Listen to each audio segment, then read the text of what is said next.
Le coronavirus m'a attaqué, la Covid-19 m'a défié. Je l'ai vaincu.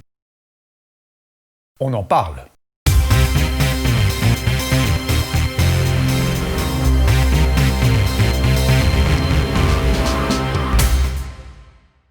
Bonjour tout le monde, c'est Stéphane Chaud. Alors, à situation exceptionnelle, communication exceptionnelle, j'aurais largement préféré venir vous voir et vous dire « Ah, on a encore plein d'artistes qui se rajoutent à la vraie soirée 80 du mois de mars ». Malheureusement, la situation que nous vivons en ce moment nous fait reporter la soirée. Tout le monde a parlé du Covid, je peux me permettre d'en parler aussi. D'ailleurs, j'ai été le tout premier organisateur de Belgique, de spectacles, d'événements, de soirées, à annuler une soirée le 1er mars, alors qu'il y avait un cas en Belgique, un cas de contamination.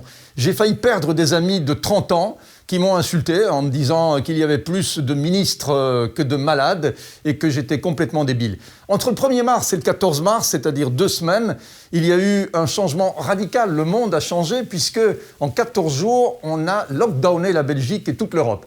Donc le 1er mars, quand on a eu le courage d'annuler une soirée qui marchait super bien, les préventes explosaient, eh bien, on a pris un risque, une responsabilité, et aujourd'hui, on ne la regrette pas. Voilà, ça c'est ma légitimité business. Après le Covid, eh bien, je l'ai eu il y a 15 jours, donc voilà, j'ai été testé positif, parce que je me suis aperçu que j'avais plus de goût et d'odorat, et que quand on n'a plus de goût et d'odorat, on se dit, tiens, c'est bizarre. Et en réalité, en effet, 3 jours après, j'ai fait le test, parce qu'il faut 3 jours pour aller faire un test, il faut 3 jours pour attendre les résultats, et vous avez les résultats, vous êtes positif. Vous me demanderez, quand on est positif, ça se passe comment? Alors, moi, je peux vous dire simplement mon expérience, et je ne connais pas l'expérience des autres. J'ai perdu le goût et l'odorat. Le vin, il n'y en a plus beaucoup de goût, la bouffe non plus, ça non plus, pas plus mal. Et puis vous êtes fatigué. Ça, c'est la sensation vraiment la plus bizarre parce que c'est une fatigue qui va par vague. C'est pas que vous êtes crevé du matin au soir, c'est que vous êtes fatigué une petite heure, mais fort fatigué, vraiment down, hein, et puis plus rien. Et puis vous vous dites, ah ben c'est fini. Eh ben non, ça revient. Et ça dure comme ça quelques jours. Alors, vous allez me dire, bon, c'est pas trop grave, mais si, parce que vous sentez quand même que votre corps décèle un truc vicieux. On a tous connu la grippe, on a tous connu des tas de maladies, puisqu'on les a connues biologiquement. Ce virus, on ne le connaît pas, et donc il crée des sensations étranges que votre corps ne connaît pas. Et quand vous êtes à l'écoute de votre corps, vous ressentez vraiment des choses inconnues au bataillon. Et donc vous vous dites, tiens, c'est bizarre, il pourrait m'arriver des choses. Et en effet, il peut vous arriver des choses, puisque les complications, quand elles commencent, elles s'arrêtent parfois très loin. Et manifestement, le nombre de personnes qui en décèdent, même si statistiquement c'est pas énorme, ça n'en reste quand même pas moins impressionnant. On est quand même à des milliers et des milliers de morts en Belgique, petit pays, à des millions de morts sur cette petite planète. Donc méfiez-vous, le coronavirus existe parce qu'il y a encore des gens qui disent qu'il n'existe pas. Peut-être qu'ils ont un bout de cerveau qui leur manque. Il y a des gens qui disent que c'est des complots. Alors moi je dirais que le complot, quand il est organisé dans tous les pays du monde en même temps, par des gens qui ne parlent pas la même langue, qui ne fréquentent pas les mêmes personnes, qui n'ont pas les mêmes philosophies, ça m'étonnerait aussi. Et puis les hommes politiques ont généralement la particularité d'être très maladroits, d'avoir peu de mémoire et de ne pas être si malin que ça pour organiser un complot. Dans quel but, quelle finalité, je ne sais pas. Quand on voit qu'en France, que la porte-parole du gouvernement d'avant avait dit que le masque, elle avait du mal à le mettre, que c'était très compliqué, on se dit que c'est quand même pas ces gens-là qui vont comploter et organiser des complots mondiaux qui fonctionneraient si bien. Donc méfiez-vous, le virus existe, il faut s'en protéger et surtout protéger les autres. Ah bon? Les autres, ceux qui sont plus faibles, parce que le système de santé que nous avons, qui vaut ce qu'il vaut, il n'est pas fait pour accueillir des milliers et des milliers de malades, en plus des malades normaux qui chaque année arrivent dans les urgences, parce que c'est une période évidemment qui est dangereuse. Donc, attention, le virus existe, le virus attaque, et généralement, après 40 ans, les symptômes, on les ressent d'une façon ou d'une autre.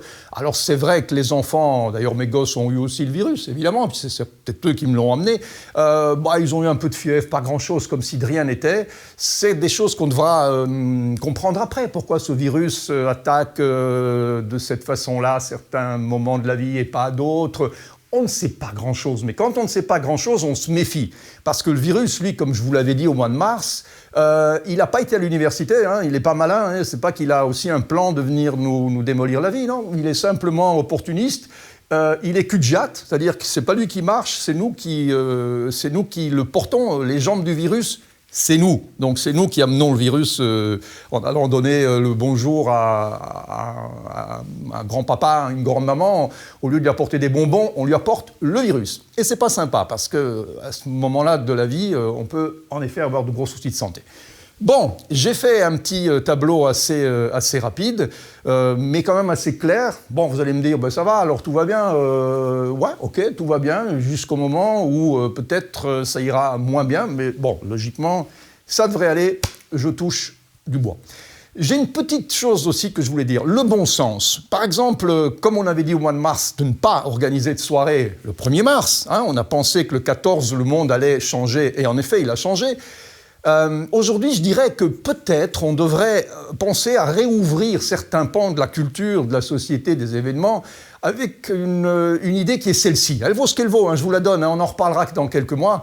À la limite, si je me ridiculise maintenant, vous me direz « tu t'es fait avoir, tu as dit n'importe quoi ». Et si ce n'est pas le cas, si on arrive à un raisonnement comme ça plus tard, vous me direz « tu étais un peu visionnaire, tu avais les cartes en main ». Bon, voilà mon idée.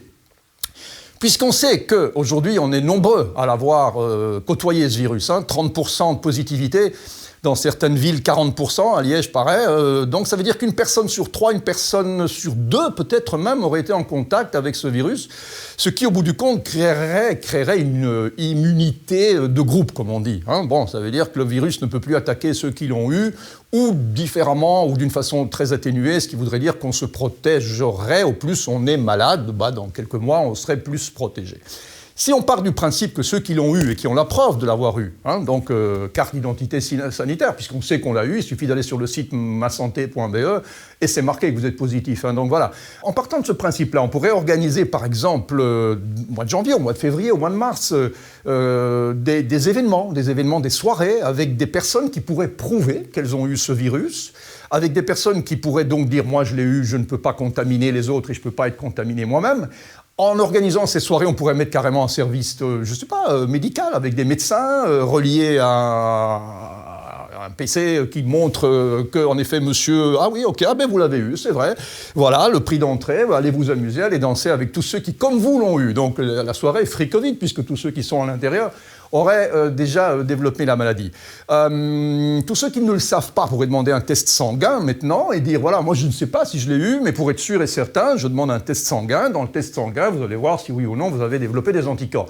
À ce moment-là, vous avez aussi la preuve que vous l'avez eu. On pourrait donc réouvrir des parties entières de la culture avec des personnes qui ont peut-être entre, je sais pas, 20 et 40, 45 ans, et qui pourraient dire « Ok, moi, je risque moins, mais je l'ai eu, je ne suis plus un risque, je vais donc m'amuser, je paye mon entrée, et on réorganise les choses. » Ça, avec le concours, la participation des autorités sanitaires, ça pourrait être fait, hein, techniquement. Moi, je ne vois pas pour quelle raison on ne pourrait pas. Alors, dites-le moi pour quelle raison on ne pourrait pas. Les commentaires, c'est le moment de m'écrire que je ne suis qu'un qui me dit que des conneries. Mais dites-le gentiment, parce que c'est toujours plus sympa de se faire traiter de avec le sourire.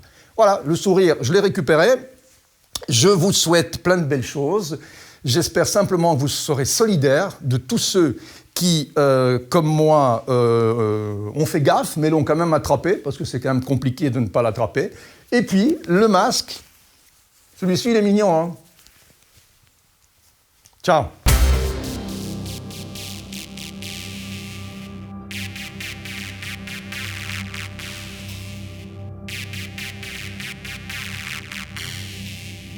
Merci d'avoir regardé cette vidéo et n'oubliez pas le pouce bleu pour nous encourager. Abonnez-vous à la chaîne. N'oubliez pas d'activer la clochette pour être notifié lors des prochaines vidéos, les commentaires et surtout, regardez les autres vidéos tout de suite.